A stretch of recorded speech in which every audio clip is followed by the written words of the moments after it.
Well, hi, welcome back. And what have I been doing with this special? I've basically drilled, you can't drill, you need to drill a wire channel for the pickups, and it basically goes diagonally across there, quite simple, drilled through. So I've done that. Obviously can't do that once the neck is in. So I've done that. Next business is really need to make the neck.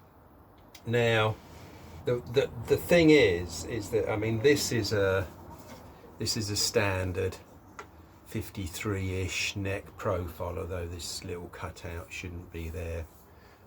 So this is the side view of the neck, and then you get the fretboard going on, obviously, just before the apex of the little angle of the headstock going down, so about 5mm, well 4.5 millimeters before that.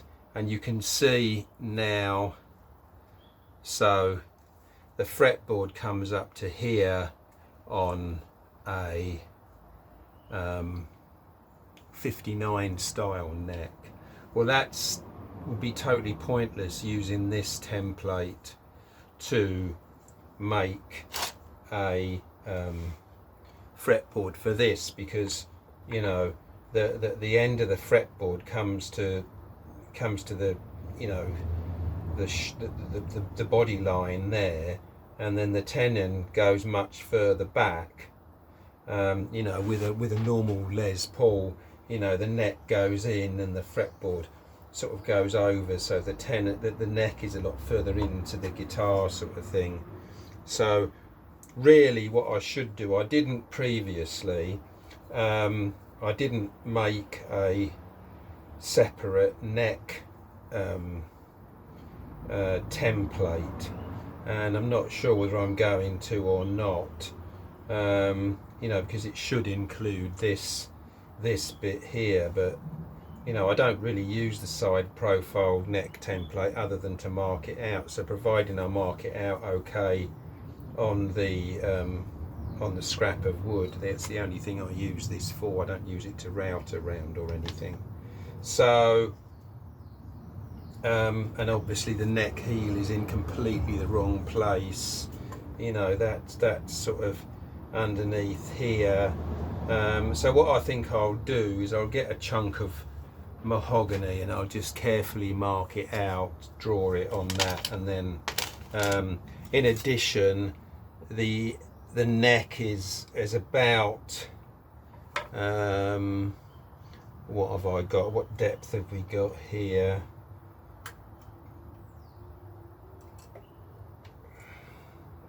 Right, okay.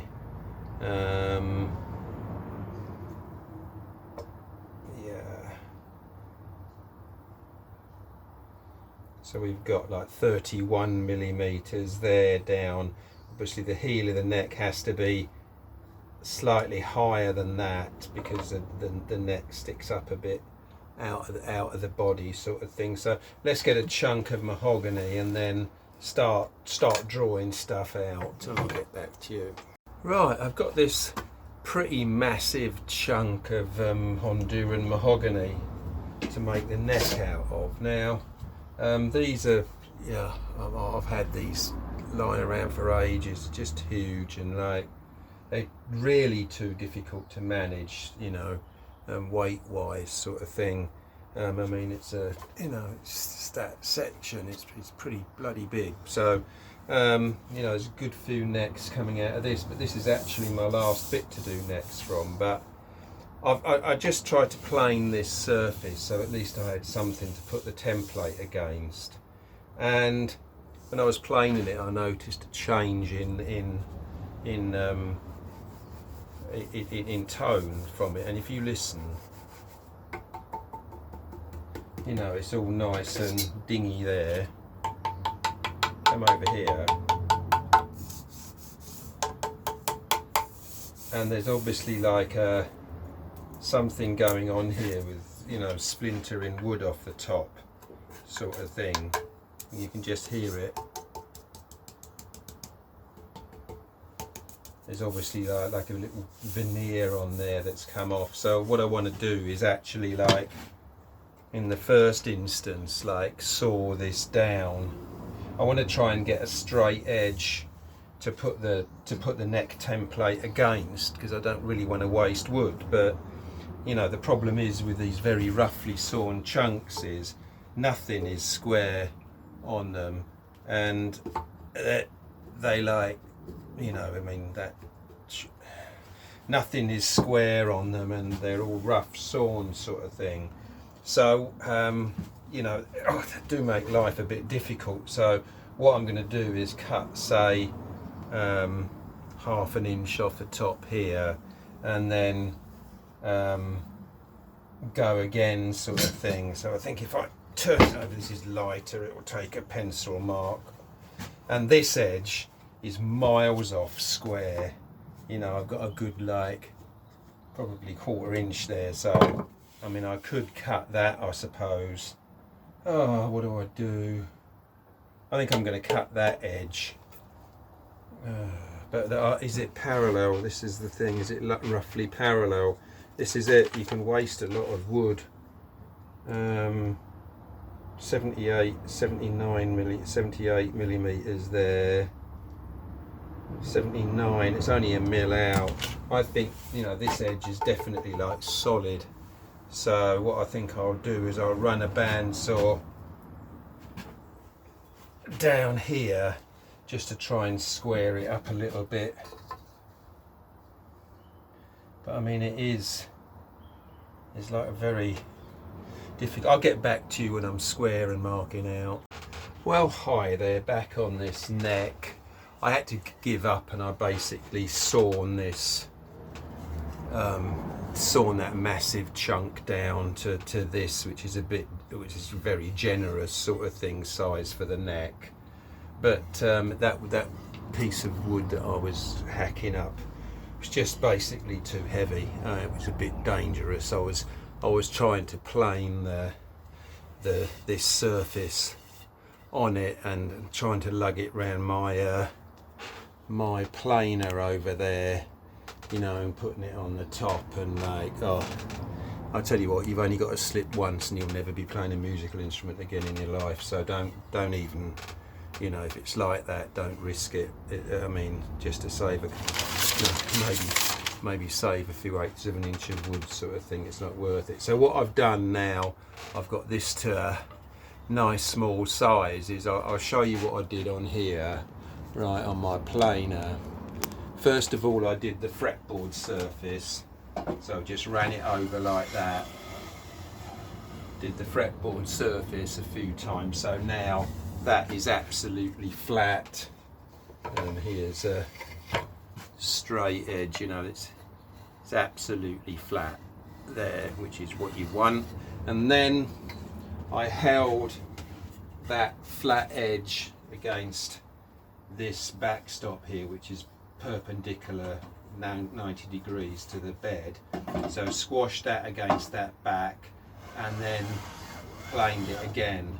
So now we've got this edge, and this edge should be absolutely perpendicular. So we can see on there that as near as damn it we are perfectly perpendicular with that on there, and then on this side again we're absolutely square. So we've got something to work with. So it's you know, in old-fashioned woodwork they used to call this the face edge and the face side sort of thing, or something like that, I don't know. So you know, you want to work to those all the time. So what I want to do now is, you want this width to be, I think it's something like 57 millimeters, sort of as wide as the fretboard is 57.5 millimeters at the edge, and that's the width you're really working to. So let's say this is a finished fretboard that you know, if you look at this, that's actually 56, just about 56, 50, yeah, just about 56.5 millimeters, something like that. My fretboard template, I mean, there will be a little bit of difference in these. It's 56.4 there, sort of thing. So that's what you're looking at. So I want to finish this neck like square, just a bit bigger than that. So I've got, you know, I've got a bit of room on it. So what I want to do now is set this planer up as a letterbox planer and like whiz through with that face down, so I can plane this face perfectly square. Then we'll have 3 square faces. So it's a bit of a pain in the arse, this this planer like that, but it's useful basically because of safety concerns. You've got to take this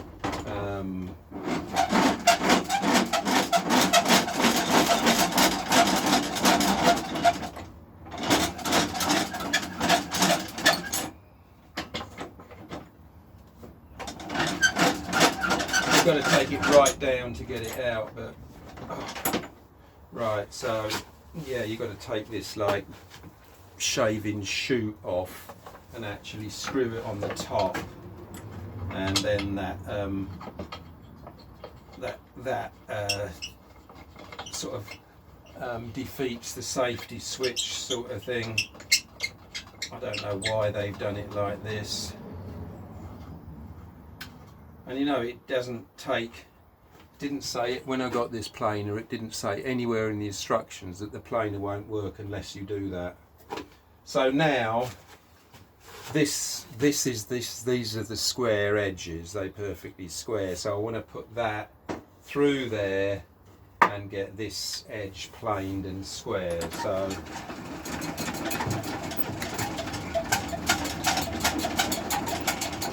it's about 60 mil.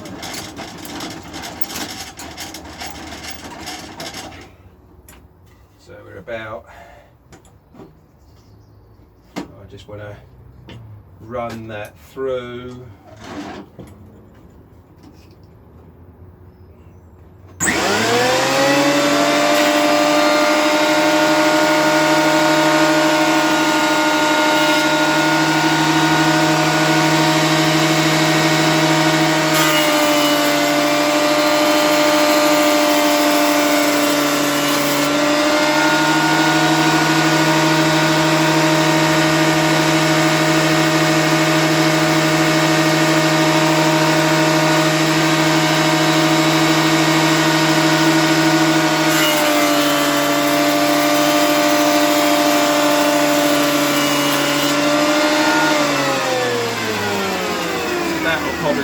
Perfect now. What are we down to? We're down to 58.5 on there. So if we put a fretboard on there, you know, we've got a tiny little bit of width left on there, which is great, absolutely great. And it shouldn't fit in the body, which it doesn't. We just a gnat's cock, like wider there. So you can see we've got a bit of wiggle room now. We've got to thin this down more once the fretboard's all on, and then so let's just check squareness now all the way around. Absolutely square that side, and absolutely square that side. So we're really good there. So yeah, that's quite nice, and this is nice and light. It's a bit of a different shade to the body, which is a bit of a shame. And I noticed that bit of wood, it is a bit lighter coloured than you know, this sort of no, it is Honduran mahogany, but it is a bit lighter coloured, which, you know, you'd have to kind of stain a little bit or something. So the next thing I think I'll do is let's we can where are we? Oh, I hope I haven't cocked this up. Let's see. No, I haven't. No, that's all right, because the neck is longer, so the heel of the neck is somewhere up the heel of the neck. If we put the fret, put this on now, we can put the face of the fretboard up there. I mean, this is the problem I've got now.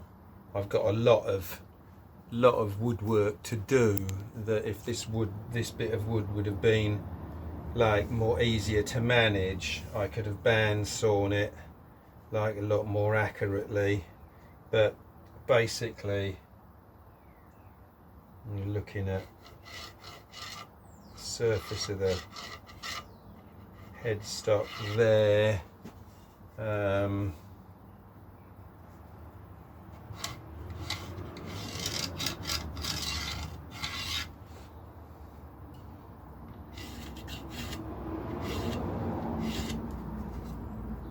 We've got that there. Now, when I did this, so the fretboard is about, that's the end of the body joint there. So, like when I put that line on the end of the body, I've got plenty of thing for the neck tenon joint there. But what basically is happening now is I want to do the neck transition to the body is going to be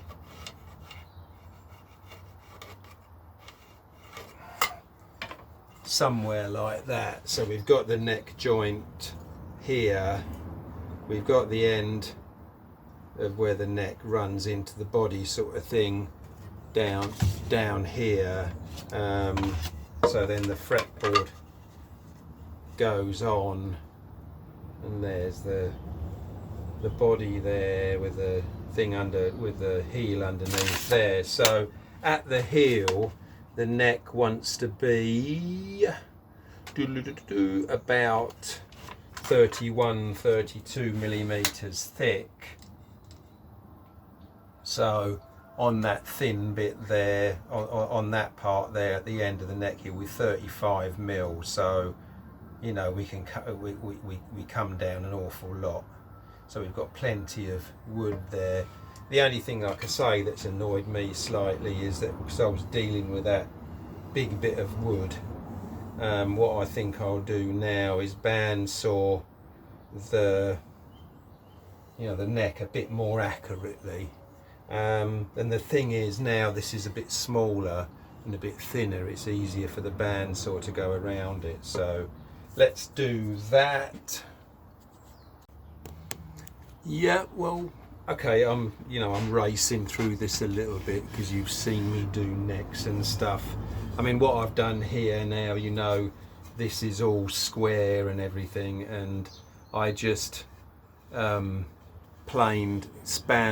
off and planed the headstock surface down, and you can see that it's come out. If your edges aren't square and stuff, you'll notice things like this line that transitions the headstock to the fretboard glue-in face. That'll be an angle because the headstock is tipped a little bit, but you can see how like square that is across there. I mean, it's not perfect, but it's pretty damn close. And when you look on the end of the guitar, I mean, you can see where I've been trying to cut this. It's actually wedge shaped a little bit. I mean, the top is perfect, that's absolutely fine, and the finished thickness of this has to be about 13.5 mil because you've got veneer to go on top. So we've still got we're still at 15 millimeters there, so we've got plenty of wood to work with. Now I've decided I'm not going to bandsaw the neck to more of a finished profile. I just don't fancy it on the bandsaw. You know, this is quite a distance to cut through, and the last thing I want is the thing to go through at an angle. So I can do this on the I can cut that down to a thickness on the router sort of thing, just by passing it underneath the router, the overhead router sort of thing. This is going to be a bit more of a pain in the arse to thickness, but you know, again, I can use the router or use my drill press with that fancy planer in it. So yeah, the next thing I think I'll do is I'm going to do the truss rod slot through here, but I'm going to finish there today anyway. So now basically in less than 2 days, in 1.5 days, we've got the body all routed out. We've got the neck like started, and that's going to plug into there. So really the thing is now, you know, we've done all that in quite a short time, which is really nice, and it's beautifully accurate. So I'm really pleased with it. I mean, I do think these Les Paul Specials are a fantastic guitar. You know how much I love P90s anyway, but I mean, I think they're a spectacular guitar. They're just so usable, so nice and lightweight. I mean, this is an absolute featherweight. This thing, and this is very moderately weighted. I think the whole guitar will probably weigh, oh my god, probably weigh 7 pounds or under, I'd guess, when it's done. So you know, it's going to be really nice. Yeah, so I think we've had a good day. You know, I say, to get this far like that is really nice. I mean, obviously the real work starts with the finishing, the fitting up and all that, but if you start off with getting it really accurate, it does make a huge difference if you're not trying to sort of second guess your accuracy all the time, if you know it's right.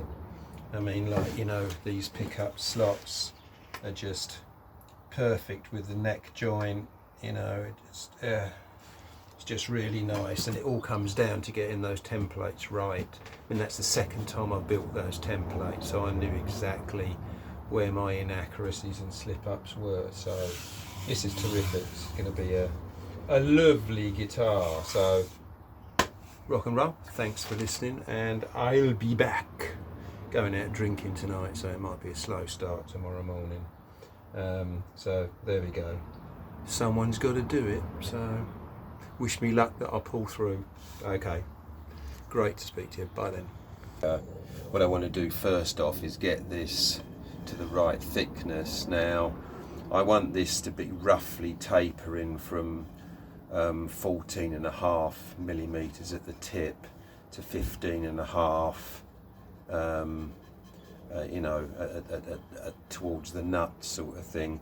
Now, one thing when you do this thinning of the headstock, don't take the thickness right up to the under the nut, because you've got the transition between the back of the neck to the back of the headstock wants to be curved, and if you slim the whole back of the headstock, then you're going to end up with like a very sharp angle there, which you don't want. So I would stop a good like 3/4 of an inch short of underneath where the nut is. But what I've done now, and again, you've seen me do this before, I've glued a 1 millimeter spacer here, so when I trim the back, what I'm going to do, I'm actually going to use the router to do this, not my drill press thing, mainly because this can take bigger cuts, and I have literally got to cut off about 5 mil eventually off here. But exactly the same thing applies. I've got a 1/2 inch cutter in here. I'll lower it down on top of the headstock and just go across like that and cut the back of the headstock. So we can wind this down somewhere of where the headstock is. With there, I mean at the moment the headstock is slightly thicker one side than the other, but we'll make it parallel to the front because obviously that's the best bit. So right, let's have a go here. Okay, here we go. Spacer Mark II done in wood this time. Obviously that plastic didn't stick very well. So right, here we go. Let's just do the back of this now. I've just, like I say, I've just got a 1/2 inch cutter in here, and I'm just gonna use that as to trim the end of it. That should be fine.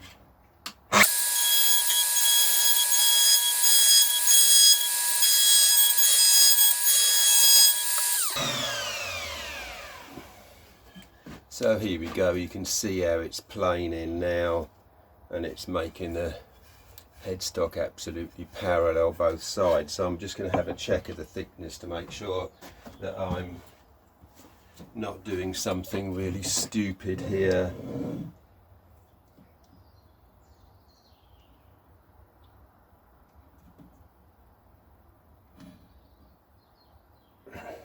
Yeah, actually that is bang on size there, with 14.5 at that end and rising up now at that end, getting thicker.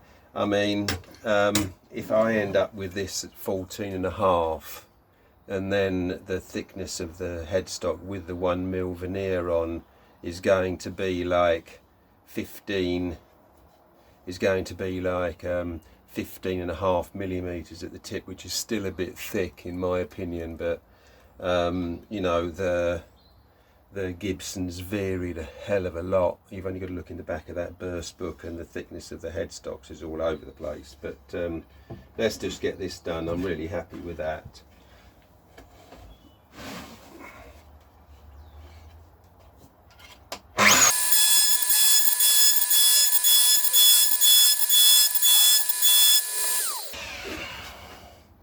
So right, here we are. Here's the thing, thickness down. So let's have a measure at this end now. And we're 15.38, which is absolutely fine. And we're 14.5 at that end. That's just perfect straight off the bat.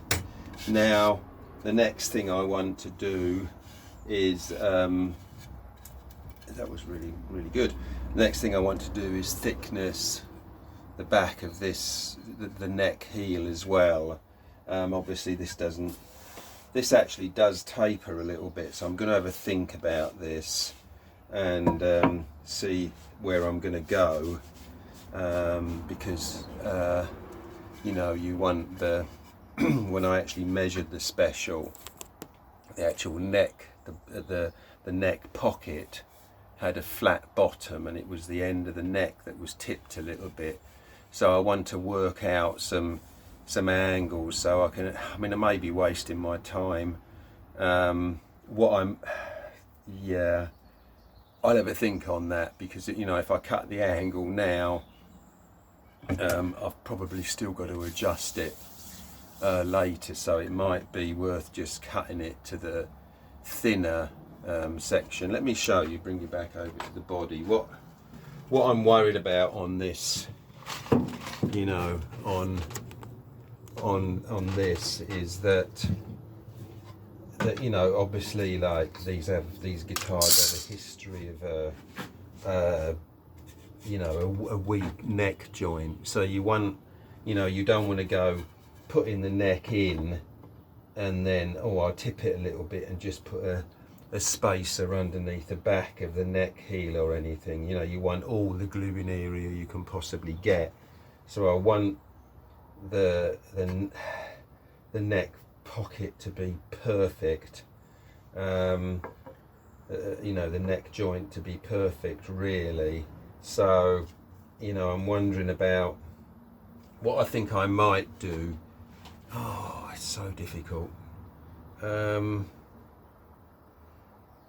know, if the neck actually fitted in there, I'm thinking of just like cutting this to the, you know, this end of the neck pocket to the right thickness, and then later on taper in the back, you know, so cut it just square for now, parallel with the top surface, but make sure it's thick enough, and then at a later date go back and, you know, when I'm fitting the neck, because I can't really fit the neck till I've got the fretboard on.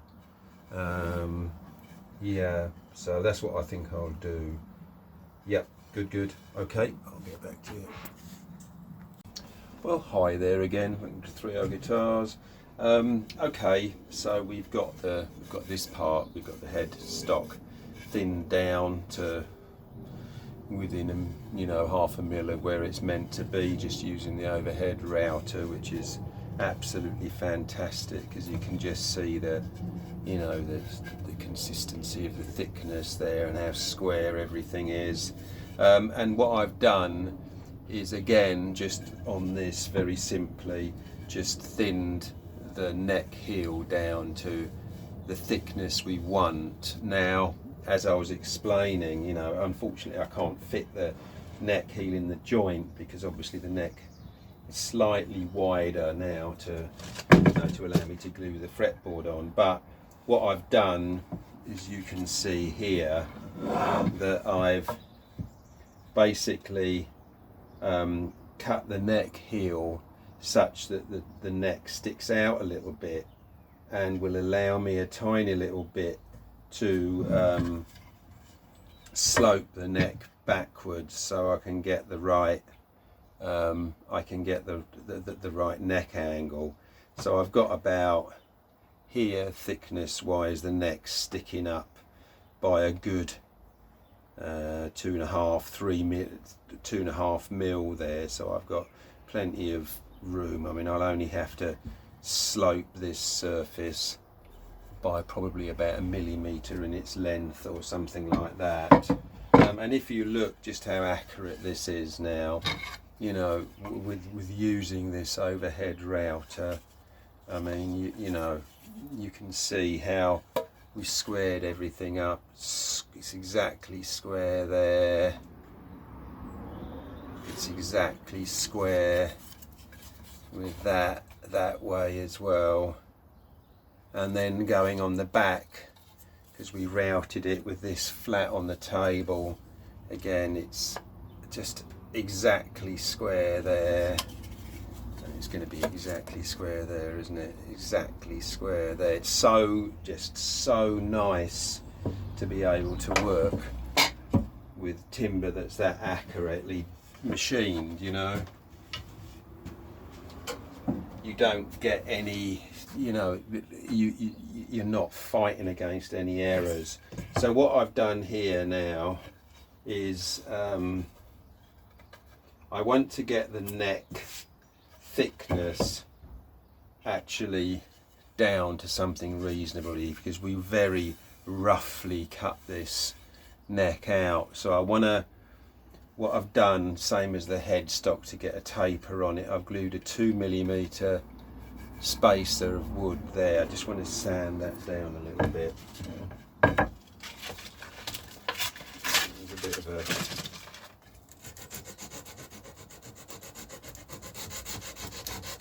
so it will slide nicely. There we go. That will slide nicely now, so I can thin this neck down to somewhere around the proper thickness, which, you know, I think if I do it 18 millimeters thick around the first fret, and then 20 millimeters thick around the 12th, 11th fret before it starts transitioning into the neck heel, I think that'll give us a really good starting point. It's just not how I want to see it at the moment. It's just too bulky. I've also drawn the neck like heel on as well.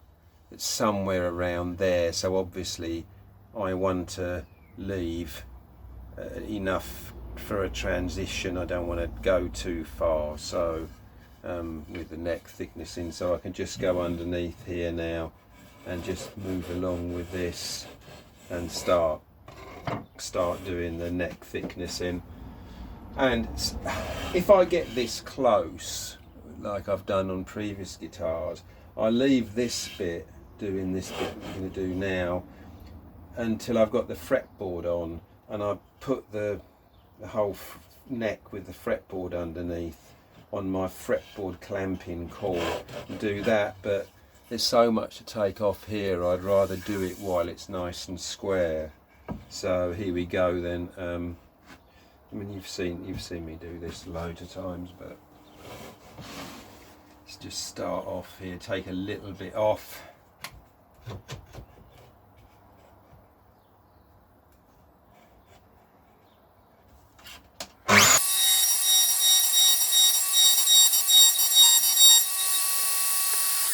I'll just start you off on that, but you can see exactly what I'm doing there, kind of following this line that I've drawn on that I want to get to.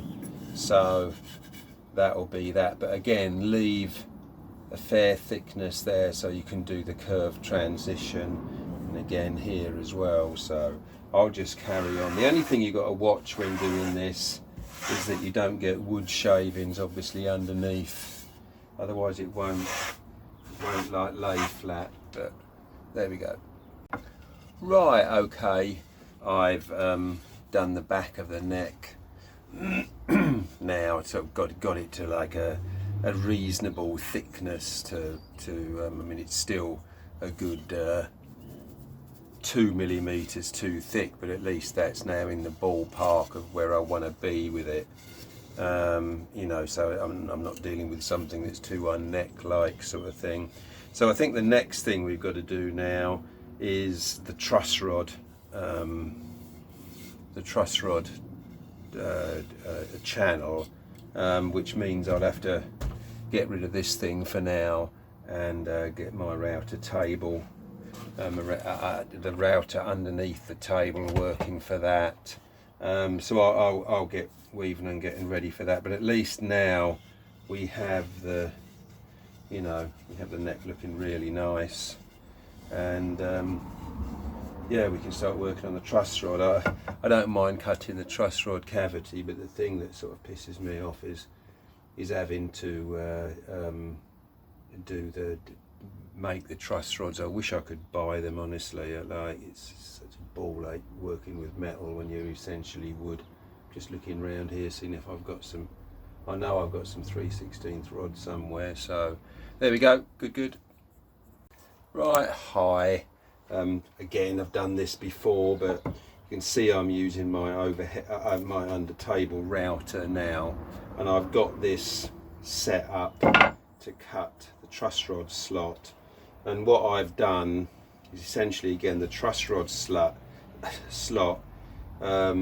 roughly goes from 13 mil deep at the, just below 13 mil deep at the nut end, to at the other end comes out at 3 mil deeper, about 16 mil, 15.88, 12.88 I think it actually is on the 59 drawings, which I can't see them being any different.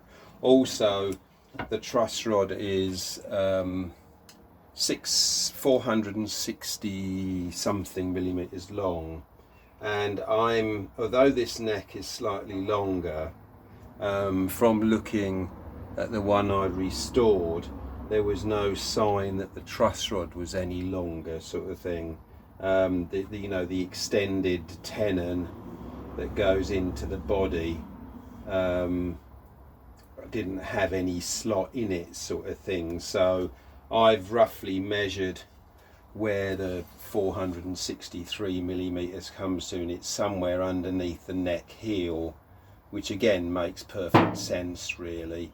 So what I'm going to do is, I'm not going to cut the slot, the truss rod slot, full length, because it wasn't like that. Like I say, you couldn't see any maple filler strip in the tenon of the neck. The neck here is obviously a little bit too long, so what I've done is I've set up this fence for the neck. Here's the cutter, and I've just, on the waist side of the wood, I've just taken a little dink out, and I've got these on a slot on one end so I can push them in and out. So I've got exactly central now there. So what, and again I've got a 3mm spacer on here, so we'll be cutting a varying depth slot. One thing you must do with this, and I didn't do it the first time I did it, was put an extra fence this side. And when you actually go and cut this, you whiz along and you kind of think, oh yeah, that's fine, and occasionally you'll get the thing pushing out, so you definitely need this other fence. And what I do is I wedge this in there when this is in the right place, this one, put a piece of wood that side, just screw it in, but I put a piece of tape on here just so it's spaced slightly to make it easy to you know, pass through. So we can, you know, this has got probably like 1/4 mil of wiggle room in there, but now I can cut this slot, and I've marked where the cutter is, so that's where I want to stop, you know, just go a bit further than that where I want to cut. So that will be fine. That's the end of the truss rod there. I want to go a bit further than that, so I'm going to mark that, because you can actually see the filler strip till it goes into the, I mean, this is the body line there where the body goes, so the pickup will be here, and you can actually see the pickup, the filler strip in the pickup. So I'm going to cut to there, so when I do the slot I'll be going up to that line there. So let's just do one whiz by and see where we get to. Put it up a little bit.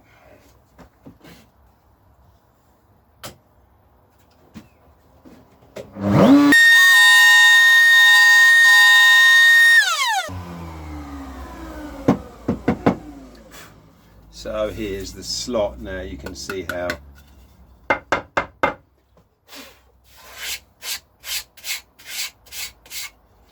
nice it's getting cut. It's just perfect, and it's shallower at that end than that end, so I can carry on going deeper.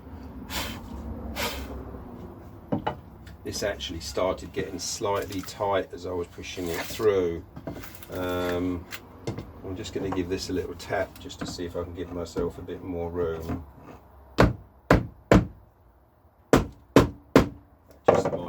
Just might do it. Got a bit of cut on it.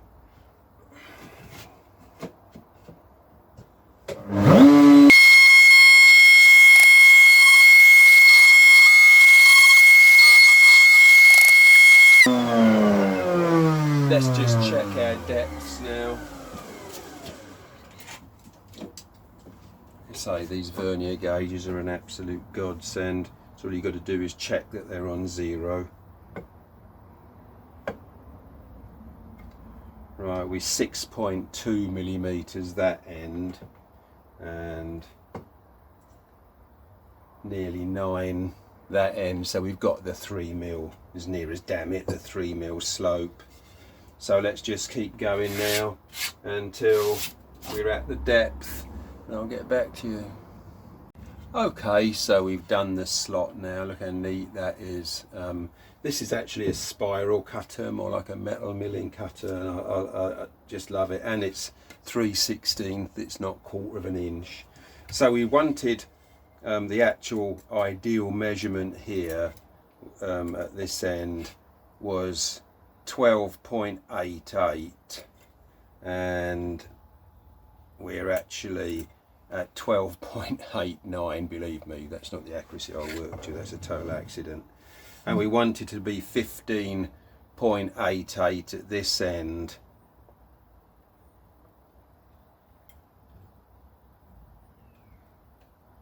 and we're 15.27, so we're 0.5 millimeter short that end, but I'm really not worried about that. We've got our approximate 3mm slope in that slot, so that's perfect now. So you can see, where's my truss rod that I got? I did actually have a piece of truss rod somewhere. Well, there's, oh, here it is. So I've got this. This is about my last bit of 3/16 steel, but you can see how nicely that fits in there now. You can hear it. I've just got to encourage it to go in there. It's absolutely lovely, so you'll get no rattle or anything like that. Just drops in there perfect. And just like so, now we've got a ball ache of making a truss rod, which I hate doing, because I wish I could buy these things, but they don't seem to be around nowadays. But there we go. So that's that. Let's just have a measure of the length. So we wanted 463 roughly length of truss rod, so I mean, you can't tell how far. It's probably going to be somewhere around there. So we're actually like we're a bit, yeah, we're plenty. We're 500mm long with the slot. So that will get a bit of filler strip in the end there, which you can see on the drawing, on the photos of the original, but it doesn't extend to the end of the neck tenon. This little test slot I've done to center up this jig, that's actually on a bit of waste wood. That's got to be cut shorter there, so we're all good.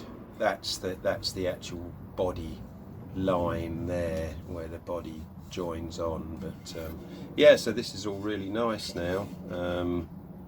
We are all good.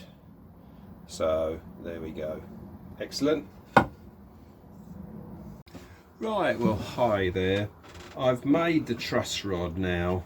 Well, basically I've still got the washer to do for the end. So the end threads, I mean, again, you've seen me do this like at least 4 or 5 times before on previous videos, so I didn't want to show it again. I've cut a 1032 UNF thread on both ends. So it's a 3/16 mild steel rod. So on this end, the truss rod nut, the brass truss rod nut is going to go, the typical Gibson thing.